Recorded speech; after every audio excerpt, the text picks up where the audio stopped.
agradeço aos organizadores. Minha voz vai melhorar, ela vai. Ao professor Ronaldo, ao professor Antônio Pedro, à Universidade Tiradentes, na pessoa da doutora Esther, da Simone Amorim, e quero agradecer a presença de vocês e dizer, eu tenho que falar umas coisinhas antes de começar. Primeira coisa, com a velhice, eu fui ficando um pouco trêmula, tá? Eu tenho o que chamam tremor essencial, que é um sintoma autônomo que não faz mal nem para mim, mas incomoda as pessoas. Então, eu não estou com medo, eu não estou emocionada, eu não estou triste, nem com vontade de chorar.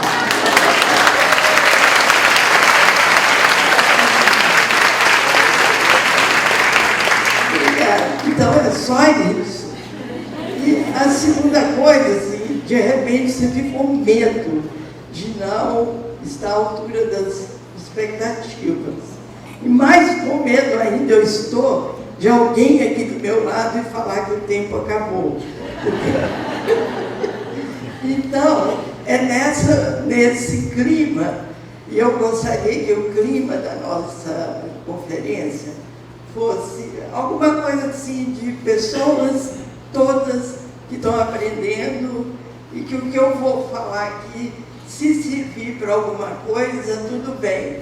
Se não servir, não é? Sai na urina, como dizemos na área de saúde. Né? Tudo bem. A primeira coisa, eu não vou ficar aqui não, porque eu sou muito baixinha, então é difícil para... A primeira coisa que eu queria comentar com vocês é que a pesquisa qualitativa, ela é parte das ciências sociais. Ela não forma um mundo à parte. Ela é parte. E é aí que ela se desenvolve, né?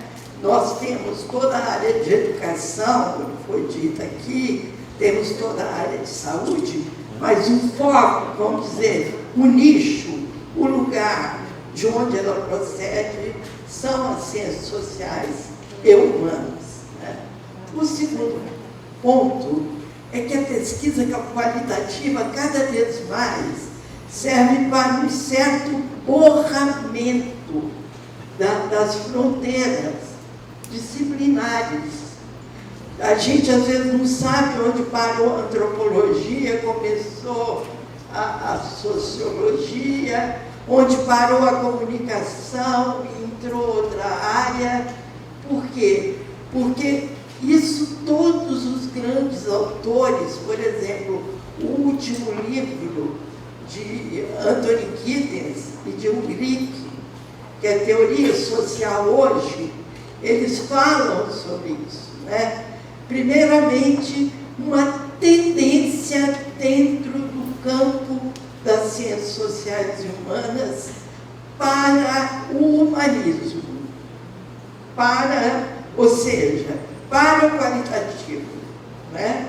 E segundo, esse espalhamento cada vez maior das margens de uma ciência para outra. Hoje a gente vê estudantes de marketing fazendo pesquisa qualitativa, estudantes de administração, e aqui eu estou ouvindo também estudantes de engenharia, né? Que coisa boa! E é importante, quando eu vou construir uma casa, é muito importante que eu saiba para quem eu vou construir, o que as pessoas gostariam que fosse construído. Porque a pesquisa qualitativa é exatamente isso, trazer o sujeito para a cena das questões que nós tratamos, né? Além disso, hoje as pesquisas qualitativas, a abordagem qualitativa, ela possui verdadeiras estruturas corporativas, Quer dizer, grupos que se reúnem, como é o caso dessa Conferência Ibero-Americana, conferências internacionais, não é? E grupos de pesquisa que aprendem, se desenvolvem e compõem aquilo que Bourdieu chama o campo do conhecimento. Também ela constitui uma comunidade estudiosa, né? Quando eu estou falando comunidade aqui, eu estou usando no sentido de que qualquer um de nós pode hoje acessar uma página web, acessar o Cielo, qualquer base internacional, e aí ter acesso ao que é publicado de pesquisa qualitativa. E também a pesquisa qualitativa constrói artefatos, aqui eu estou chamando técnicas, não é? Que tem um valor heurístico, quer dizer, tem um valor para a compreensão da realidade. Então, cada vez mais nós estamos formando um campo, ou possivelmente um subcampo dentro das ciências sociais. Qual é o legado? Né? Qual o legado que a pesquisa social, pesquisa qualitativa hoje traz para o campo científico? Ela cria uma cultura própria, um conjunto de premissas e práticas compartilhadas. Eu vou falar delas aqui, né? Em torno de grandes pensadores, alguns filósofos, alguns sociólogos, né? Alguns antropólogos, que remontam a correntes antigas do pensamento grego, né? Platão, por exemplo, era de uma corrente de pensamento que, inclusive, dizia que a ideia é fundamental, porque o ser humano acaba e a ideia fica, né? Isso vai ser retomado por Hegel, isso vai ser retomado por um grande sociólogo chamado Max Weber, que vai estudar a eficácia das ideias na história. E isso vai ser retomado por um grande pesquisador americano chamado William Thomas, que eu vou falar dele também, mas que tem uma frase lapidar que diz o seguinte: quando alguém pensa que alguma coisa é real, ela é real em suas consequências, né? Então, são legados que vêm, não vêm de agora, vêm de uma história muito antiga. Quais são as premissas que eu gostaria também de estabelecer nessa fala sobre essa história que nós vamos contando, né? Primeiro, é uma falsa dicotomia entre quantitativo e qualitativo. No livro Desafio do Conhecimento, deixa eu fazer uma pequena propaganda aqui, ele está traduzido para o espanhol, para quem lê espanhol, e ele está à disposição aí na estante de livros, né? Mas nesse trabalho, eu tento mostrar que, na verdade, foram se construindo barreiras entre um pensamento e outro, né? Das ciências sociais. Então, a gente, para se afirmar, a gente tem que dizer que é pesquisador qualitativo. A gente precisaria dizer simplesmente que é pesquisador social, né? Por que eu coloquei Kant aqui? Porque o Kant, na sua matemática transcendental, ele fala uma coisa muito bonita que eu vou resumir aqui em 2 palavras.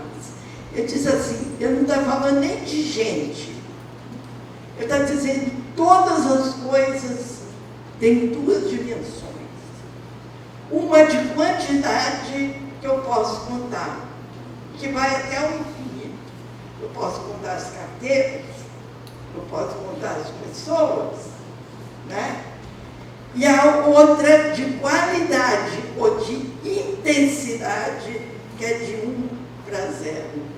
Quer dizer, a qualidade, eu posso contar algumas coisas, mas todas essas coisas têm uma dimensão de qualidade. E ele diz, a síntese está no objeto. Tanto a quantidade como a qualidade encontram a sua síntese no objeto. Então, essa é uma premissa importante para nós que trabalhamos com qualitativo, porque o nosso argumento não pode ser que a pesquisa quantitativa, por exemplo, não tenha valor. Não é esse o argumento. Nós podemos dizer que nós trabalhamos com questões de outra natureza, questões de intensidade, né? Mas não que nós trabalhemos com duas coisas que sejam incompatíveis. A variedade da pesquisa qualitativa, isso também dizem todos os estudiosos, né? Nós vamos aqui depois falar uma quantidade de nome que a pesquisa qualitativa vai tomando, e a história mostra que os nomes que vão sendo dados dentro da pesquisa qualitativa, eles fazem parte da história da pesquisa qualitativa. Muitas vezes são sinônimos. Mas aí eu acho, quer dizer, que isso é uma coisa que a gente tem que ter muito cuidado. Eu falo isso sobretudo para os estudantes. Quando a gente toma, por exemplo, um tema, a gente não pode tomar aquele tema como uma coisa reificada, como uma coisa que não tem passado nem futuro.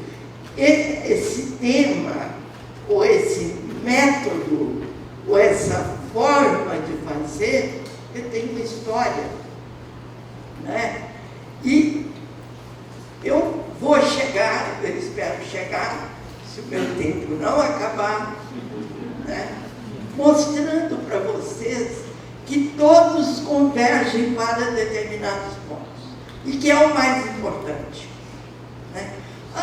Eu estou fazendo etnometodologia, eu estou fazendo não sei o quê. E cada um arruma um nome mais bonito. Quanto mais principiante, mais inventa uma historinha bonita para contar, não é? Vamos ver onde está essa história que nós estamos tentando contar, né? Próximo. Eu coloquei Max Weber aqui, porque o Max Weber, de certa forma, dentro da sociologia, e aqui eu não vou contar as histórias passadas, desde os gregos, né? Mas ele, dentro da sociologia, ele criou o que nós chamamos de método compreensivo. Qualquer pesquisa qualitativa trabalha com método compreensivo.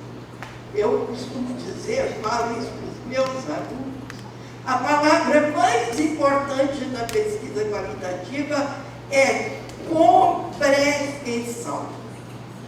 Depois, interpretação. Mas primeiro compreender, né? Como já dizia Hegel, primeiro se compreende, para depois se interpretar. Próximo.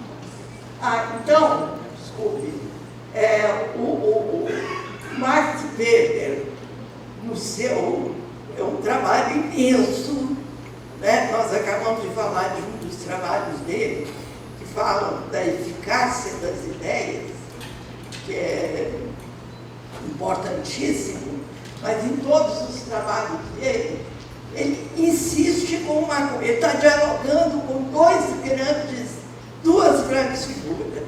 Ele está dialogando com uma figura chamada Durkheim, né? Que é na sociologia, sempre lembrando onde? Na sociologia. É o grande pensador do positivismo, mas ele está ali dialogando também com Marx, né? Para Marx, as ideias eram uma ilusão, a ideologia é uma ilusão. Para Durkheim, ideias, palavras, sentimentos das pessoas, fala, a historinha das pessoas, tudo isso não tem a menor importância. Por quê? Porque o importante são os fatos sociais. São os fatos sociais. E compreender os fatos é o papel da sociologia. Né? Então, o Weber está discutindo com esses dois grandes fundadores da sociologia. E ele insiste, primeiro, que só se pode entender o ser humano na ação. Né? Segundo, que o papel da ação social do sujeito é fundamental nas instituições. Quer dizer, toda instituição, como que eu diria, às vezes a gente chega na instituição, aliás, a gente nasce dentro das instituições e tem ideia que elas sempre existiram. Né? E o que o Weber vai dizer que elas são ações humanas concretizadas. Ou seja, se são ações humanas concretizadas, elas podem mudar. Né? As instituições, instituição é um conjunto de estruturas e papéis, é um conjunto de pessoas. Né? E ele trabalha também com o conceito de legitimidade, que é um conceito exatamente dado pelas relações sociais. Eu agora queria falar de alguns nomes. Vocês não fiquem preocupados em guardar esses nomes, não. Tem alguns, eu estou achando que é o outro, é o outro, porque eu assinei. Dá para passar? Dá para trocar? Ele vai trocar ali para mim, porque eu acho que eu só vejo às vezes. E tem um que eu marquei alguns nomes.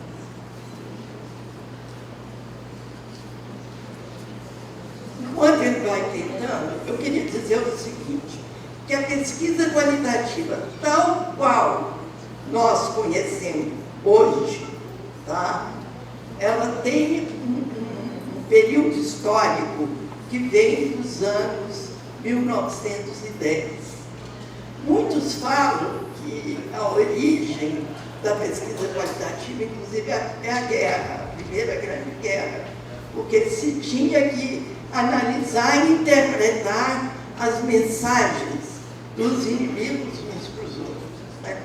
O certo é que a Universidade de Chicago, nos Estados Unidos, em 1910, criou o seu departamento, a sua faculdade de sociologia, e deu a essa faculdade de sociologia, o departamento, não sei exatamente o que era na época, uma escola de Chicago, né? Uma escola, isso mesmo, a escola de Chicago.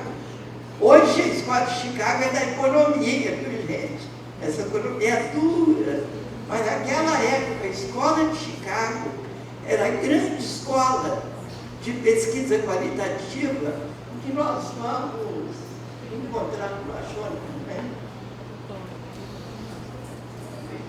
É esse, né? Ah, então tudo bem. Então não salvou. Porque eu tinha colocado ali, mas eu tinha colocado alguns nomes que eu acho que vocês já ouviram falar, que é William Thomas e Daniel e não dá, mas eu tinha sublinhado os nomes, sabe? Para vocês não guardarem tantos nomes que estão estão aqui, William Thomas, junto com Staniek, escreveram 5 volumes. Peter Berger disse que nunca leu, porque era grande demais, sobre a imigração europeia dos Estados Unidos, no caso, a imigração polonesa. Né?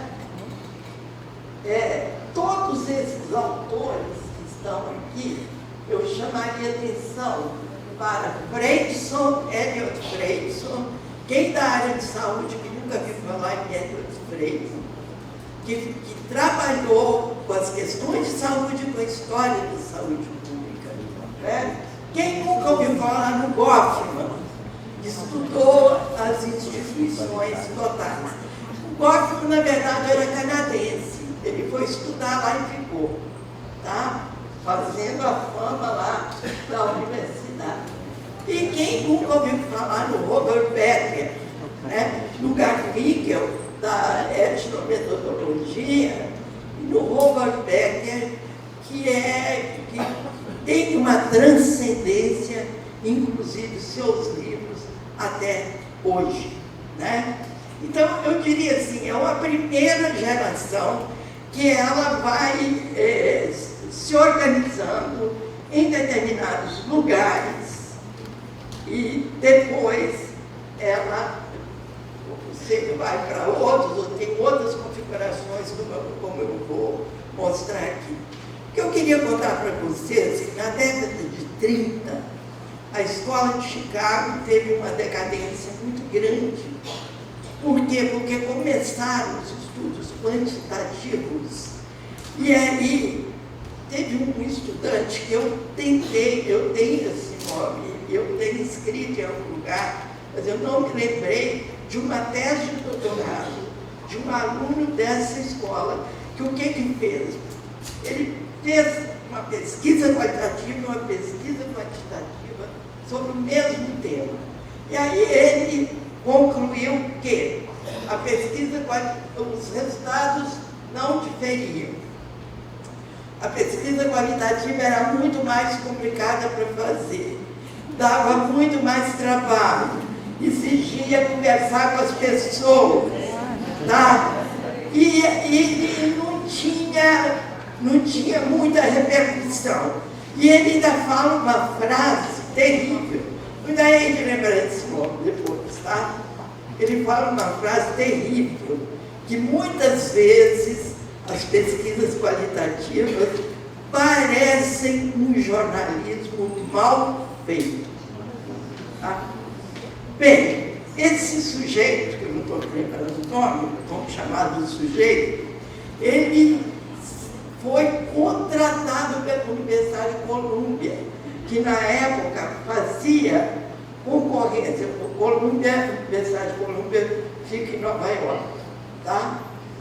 E que nessa época fazia bastante concorrência com a Universidade a Escola de Chicago, e eles começaram a investir fortemente em pesquisa quantitativa. Aí os escritos que eu tenho lido mostram que os autores começaram a desvanecidos, as revistas passaram a não aceitar muito. O próprio jornal foi criado pelo Small, né? Foi ele fundador desse American Journal, uma sociologia que é importante até hoje, passou quase a publicar. Nos congressos de sociologia praticamente não havia espaço, né? Então houve uma decadência muito grande. Próximo, por favor. Bem, eu queria contar para vocês também que nos grupos de estudos qualitativos tinham também os quantitativistas. O pessoal que achava que se pusesse 25%, 30%, 2%, a pesquisa seria mal feita. Né? Então, tem essas 3 pessoas, o Bergson, o Mazafeld, todos 2 da Universidade de Colômbia, E o laço é o da Stanford University. Próximo, vou gastar muito tempo com eles, não. Então, agora eu queria passar para um outro ponto, que a pesquisa qualitativa começou a ganhar força outra vez, particularmente nos Estados Unidos, no Canadá e em outros países, a partir da década de 60, quando os movimentos sociais começaram a fazer a crítica do que eu chamo as grandes narrativas, aquele marxismo puro, de Althusser, né? E esse positivismo duro. Então, nós sabemos que foi um movimento social de importância tremenda, que nessa época começou a dizer o seguinte: as pesquisas não podem ser só para contar, como nós dizemos em saúde, não dá só para contar os mortos e os doentes, nós temos que fazer muito mais, né? Bem, o Adorno, por causa de toda a perseguição sofrida na Europa naquela época, ele foi para os Estados Unidos e ele ficou irritadíssimo, horrorizado com a pesquisa sociológica americana. E aí vou dar um outro pulinho, particularmente a pesquisa que começou a ser feita a partir da Segunda Guerra. Quer dizer, se estudavam os pobres, os imigrantes, isso e aquilo, mas tudo quantificado, né? O Wright Mills já tinha falado que, para que se faz essas pesquisas, que se produz tanto dado, mas não se tem uma pergunta importante, né? E o Adorno, eu até coloquei um pouco aqui, quase com as palavras dele, porque nos anos 60 ele volta para a Alemanha. E ele, que era um grande filósofo, tornou-se um sociólogo, tá? E começou a investir em pesquisa qualitativa. Aí, de certa forma, eu estou passando para a Alemanha, né? E ele fala isso. A pretensão de objetividade da metodologia de análise de conteúdo. Eu estava falando aqui a análise de conteúdo quantificada, mas muitas vezes a gente tem até hoje, tá? Gente que acha que colocando os versinhos, né, fez um bom trabalho. Não é assim.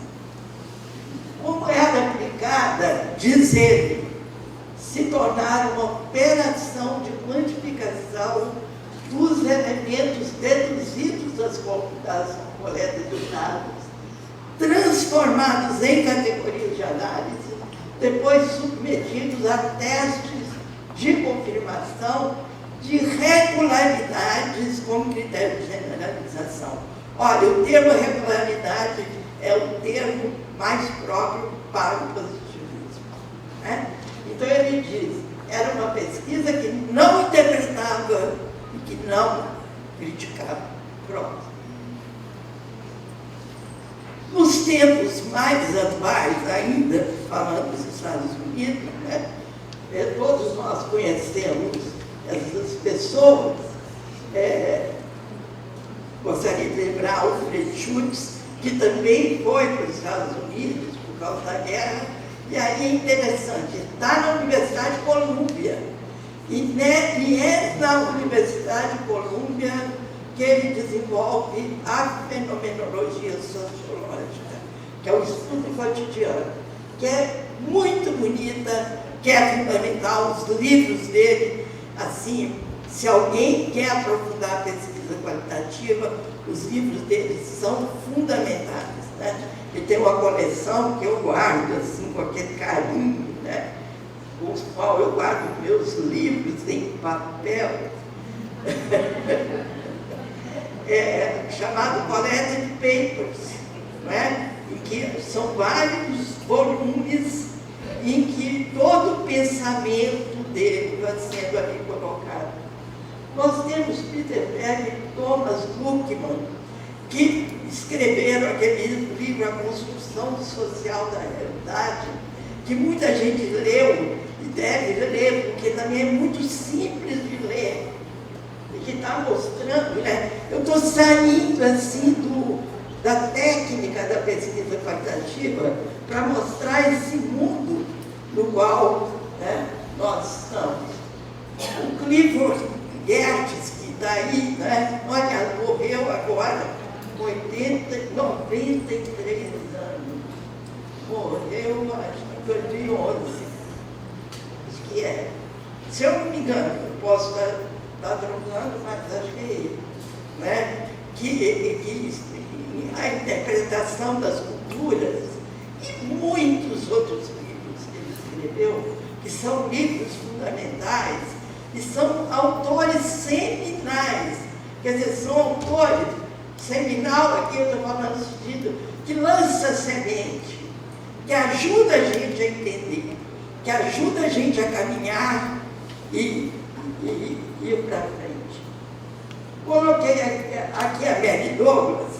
A Mary Douglas era um dublete americano, porque ela é inglesa, mas ela viveu boa parte nos Estados Unidos, embora tenha ido morrer na Inglaterra. Mas antes de morrer, ela trabalhou muito na Inglaterra também. Nós, na área de saúde, trabalhamos muito com um livro de Mary Douglas sobre o conceito de risco social, não o risco da epidemiologia, que é um conceito totalmente diferente, né? E o conceito de pureza e perigo, né? Que é um livro muito importante dela, muito usado na área de saúde.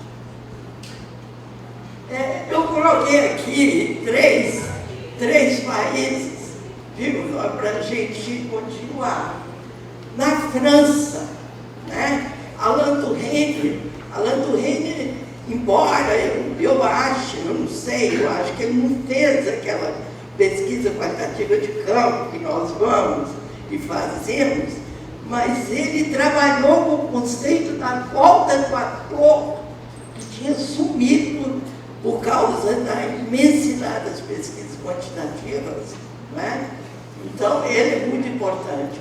O Bourdieu é um eclético, né, gente? Ele chama a sua sociologia genética, mas ele começou a trabalhar quase como estudante na Algéria, aquele trabalho na Algéria, que é uma etnografia maravilhosa. E depois fez vários livros, fez com o Boltanski, fez também com outros autores, e um dos últimos livros dele, A Miséria do Mundo, não sei, os jovens aqui não devem ter lido ainda, né?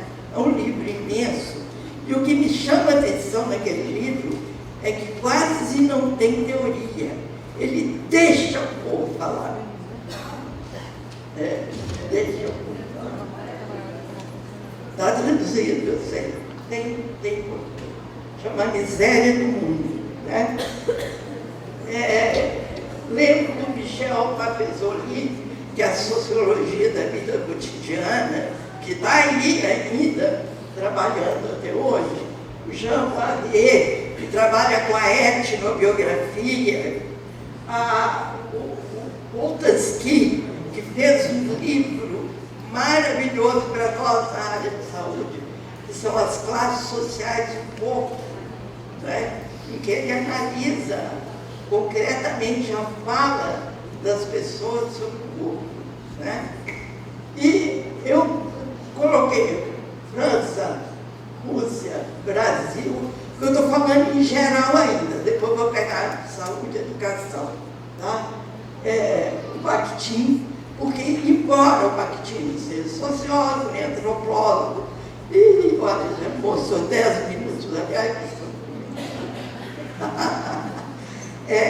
o Bakhtin é um linguista, mas ele, todo o trabalho dele, ele é muito utilizado na área das pesquisas sociais, porque ele mostra a linguagem como algo social, como algo que tem que ser interpretado do ponto de vista social, né? E eu lembrei da Tereza Salviati, que faleceu, né? Ela é do Ceará, mas ela foi a pessoa que introduziu aqui no Brasil os estudos do interacionismo simbólico. Vou ter que correr. A Alemanha, né? Então, eu já falei do Adorno. Adorno criou uma categoria chamada hermenêutica objetiva. É o que a gente está falando. Os outros criam outras categorias, aqui criam outras, né? Mas ele não desenvolveu. Ele fala do que deve conter a hermenêutica objetiva, mas esse colega dele, Ulrich Obermann, seguiu Adorno e tentou colocar em forma como trabalhar a questão da hermenêutica objetiva. Então, isso tem tradução em português, tá? Deve ter também em espanhol, fala espanhol.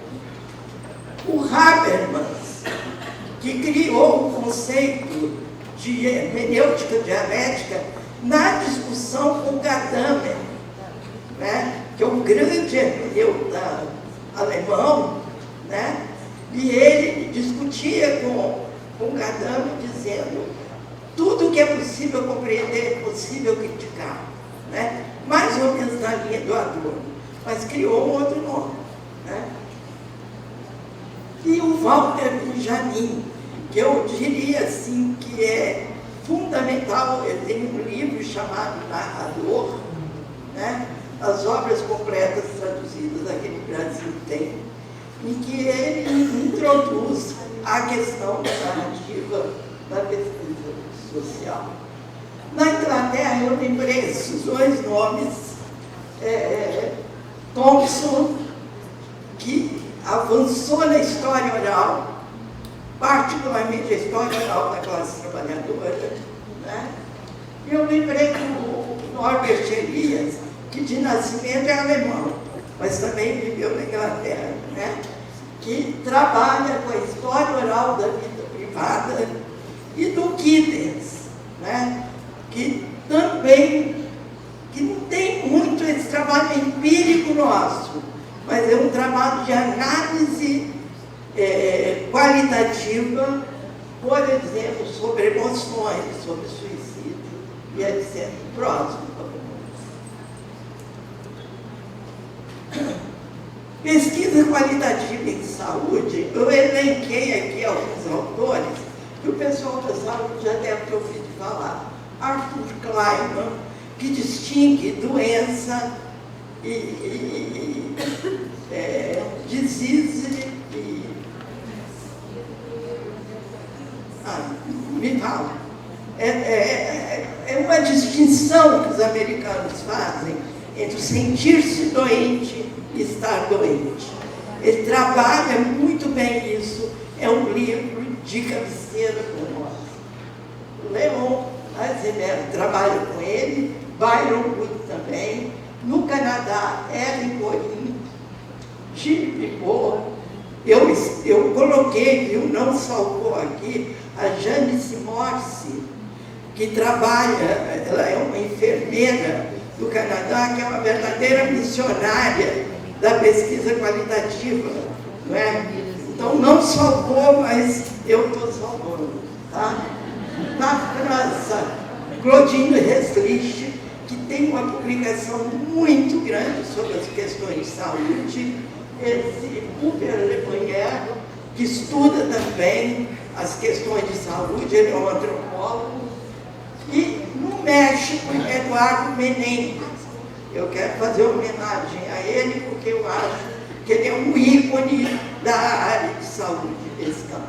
Meu colega, por favor, corridinho.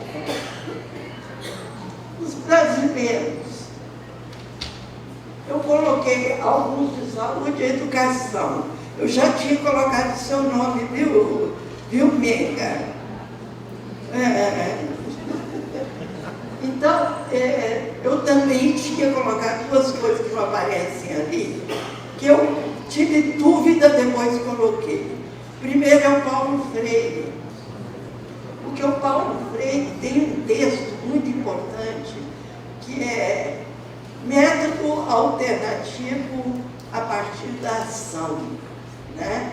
Então, da pesquisação. E lembrei do Carlos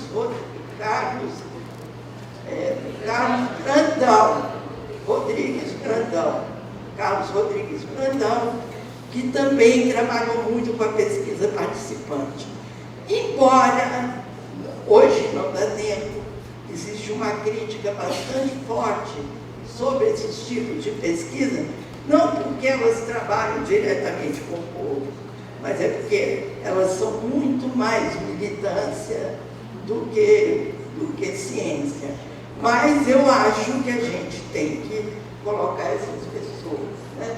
Então eu coloquei, Esther Langdon é uma francesa, mas ela mora no Brasil há muitos anos, trabalha com saúde indígena e é uma das expoentes. Carlos Coimbra e Ricardo Ventura trabalham com etnografias indígenas, estão em campo constantemente, né? Zé Carlos Rodrigues, é outro. José Carlos Rodrigues, que é o tabu do corpo e o tabu da morte. E as concepções do corpo na história. Ele é um antropólogo, mas, na verdade, ele é um antropólogo da saúde. Eu acho que ele escolheu isso. Ele não está na área de saúde, mas ele é fundamental para nós, né? Coloquei meu humilde nome ali, porque eu acho que eu tenho dado uma contribuição. Aquele livrinho azul está na 35ª edição.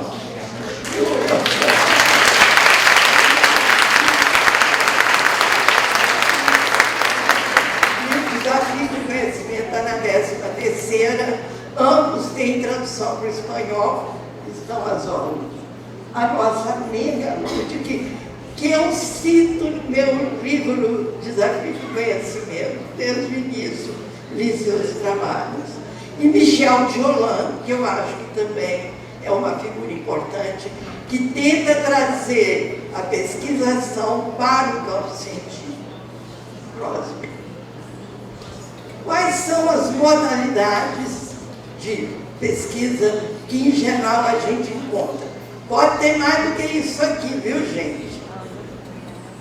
O interacionismo simbólico, a etnometodologia, chamada ground theory, que é a teoria de terreno, de base, etnografia, etnobiografia, história oral, estudos de narrativa, estudos de caso, estudos de representação social, abordagem hermenêutica objetiva, abordagem hermenêutica dialética e abordagem fenomenológica. O elenco chega, vai ter mais, tá? Bem, o próximo. O que ameaça a pesquisa qualitativa? De fora é o paradigma das ciências naturais que continuam hegemônicos. Eu orientei agora em matéria de pós-doc de uma médica que estudou a pesquisa qualitativa usada por médicos. Nenhuma revista de medicina aceitou publicar. Entendeu? Nenhuma revista de medicina. E o trabalho está muito bom. É difícil. De dentro, estudos mal elaborados, com fraca base teórica, com lógica apenas descritiva, sem aprofundamento reflexivo e sem contexto. Disseminação do método como fetiche. Esse termo é do Adorno, não é meu.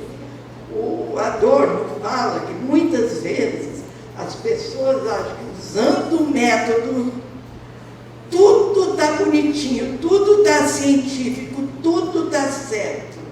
E ele mostra esse fetiche, né? E a volta à quantificação, que cada vez a gente assiste mais com as tecnologias de pesquisa qualitativa, que podem ajudar a classificar dados, mas elas não são a pesquisa qualitativa. Tá? A gente vê no Globo, que eu leio no Rio, aqueles trabalhos daquele pessoal da Fundação Getúlio Vargas, que põe uma palavra grande, uma mais menor, uma outra menor, indicando os temas mais tratados, como se isso fosse análise de conteúdo. Né? É isso. Tá, próximo. O que nós temos hoje? Do ponto de vista positivo, nós temos uma globalização da pesquisa qualitativa, formando rede de conexões de interdependência em diferentes países, lugares e disciplinas. Um crescimento que vai além das ideias, mas a maioria das inovações que fazemos são redescobertas do passado. É a base. O que não deveria faltar? O Becker. Becker foi aluno lá dos primeiros grandes pesquisadores qualitativos de Chicago, né? Então ele diz o seguinte: nós éramos muito mais ecléticos. Eu acho importante ouvir a palavra dele, né? Éramos muito mais ecléticos em relação aos métodos do que as pessoas que conhecíamos. Achávamos que era preciso fazer entrevista, coletar dados estatísticos, ir atrás dos dados históricos e compreender os contextos. Olha que coisa linda, né? A pesquisa qualitativa não é contra os dados estatísticos, né? Entendíamos. Isso aqui era o contexto. Tem um outro texto dele que dá um exemplo. Ele fala: de 10 em 10 anos tinha um censo demográfico em Chicago. Então, nós, da nossa escola, pegávamos aquele centro e distribuíamos por cada um dos distritos e analisávamos. E fazíamos um trabalho com 2 páginas e levávamos para cada distrito, falando o que o centro dizia sobre a educação, sobre a saúde, sobre a criminalidade e etc. Então, gente, é muito mais do que simplesmente, né, a gente fazer entrevista. Então, o que não muda? Não muda a variedade perspectiva dos grupos que nós estudamos. Eu sempre digo isso. Quando chega uma aluna minha dizendo assim: a maioria disse isso, eu pergunto: que é a minoria? Né? E toda a maioria pensou a mesma coisa. Será que não tem 2, 3, 4 variedades de posições? Pesquisa qualitativa para isso, né? Para ouvir a todos, classificar, entender. Inclusão dos conhecimentos e práticas dos participantes. Observação como parte da análise das interações geradas no estudo. Né? Entendimento de que os participantes têm pontos de vista e práticas diferentes por causa das suas perspectivas sociais e vivências. A tese de que a subjetividade do pesquisador, do que ele estuda, são parte do próprio processo de pesquisa. A questão da subjetividade. Agora está acabando mesmo. Acho que é o último. Se hoje eu não acabei. Nossa, então é isso aqui, o outro, vamos deixar para lá. Tá? Reflexão crítica formam categorias-chave para investigação e análise da realidade social. Isso não pode faltar em nenhuma pesquisa qualitativa. Né? Era contra isso que o Adorno se insurgia, naquela quantidade de número que eu arrumo a técnica, enfio tudo e saio mentindo. Né? Os dados agrupados descritores de situações investigadas não revelam a realidade. É uma ilusão da transparência, né? Mas organizam os elementos que, se questionados, podem sim revelar o real.